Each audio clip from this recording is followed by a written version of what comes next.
El refrán de Güell. Vida de preñada, vida aseñorada. En este caso es idéntico al castellano. Vida de preñada, vida aseñorada.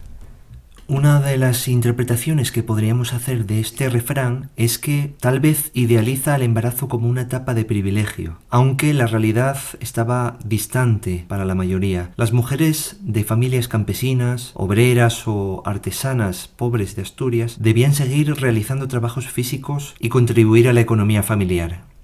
La subsistencia dependía de todos, sin importar la gestación. La vida aseñorada era, en el mejor de los casos, un breve descanso previo al parto para unas pocas personas. La frase refleja más una idea cultural que la experiencia general de las mujeres asturianas de la época.